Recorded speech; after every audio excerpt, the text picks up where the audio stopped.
of House Horror inherited a kingdom that stretched from the Iron Islands to the Triton. Too great a kingdom to rule from a castle as shitty as Pike. For 40 years, his Ironborn plundered the Riverlands for stone, timber, and slaves to build a seat worthy of him. Legend has it that Masons laid the final stone in Harrenhal on the very day that Aegon landed in Westeros.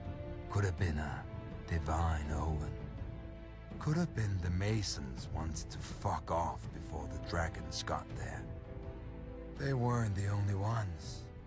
At Aegon's approach, Harren's river lords revolted, led by House Tully. I doubt Harren noticed. Harrenhal could repel an army of 1,000,000 men.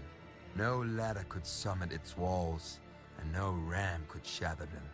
The castle was as impregnable as an old mate's cunt. Harren shut his gates around himself, his sons and his Ironborn, and waited for Aegon's army to drain back into the muck. When Aegon finally saw the monstrous castle, he asked for parley. Harren granted it. Valyria had been the greatest empire the world had ever seen. Harren wanted to piss on its ashes. Yield now, and you may remain as Lord of the Iron Islands. Yield now, and your sons will live to rule after you. You see my army outside your walls. You see my dragons.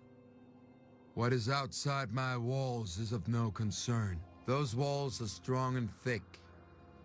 Dragons fly. But stone doesn't burn.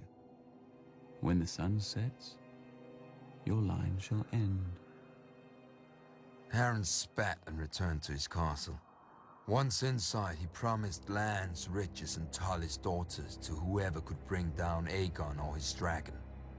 As the sun sank below the horizon, all of Harren's men patrolled the battlements, hearing wings in every gust of wind.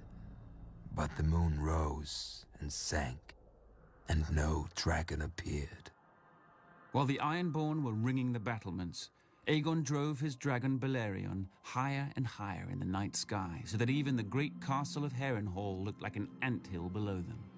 Then they plunged straight into the castle, well inside the guarded walls.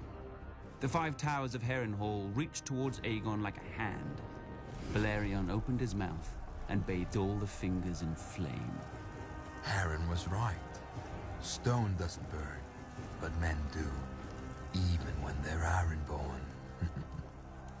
The dragon blasted my ancestors into ash that choked the survivors when they screamed. Harren's soldiers leapt from the battlements and died. They huddled against the walls and died.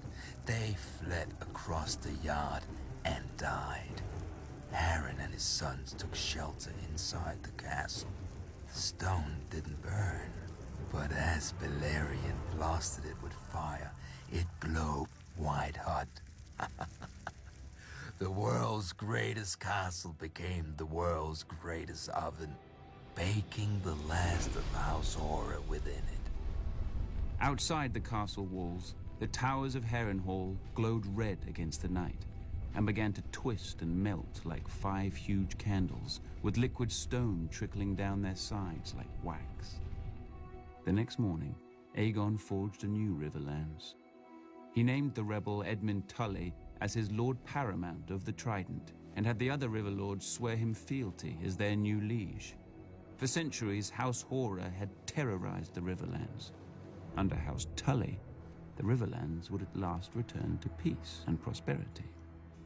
After the castle cooled enough to allow men inside, Aegon ventured into the ruin he'd made of Harrenhal. He saw the ashen bodies, the scorched stone, and the mangled and melted swords of his former enemies. To his men's confusion, he ordered these useless swords collected and sent to his Aegon fort.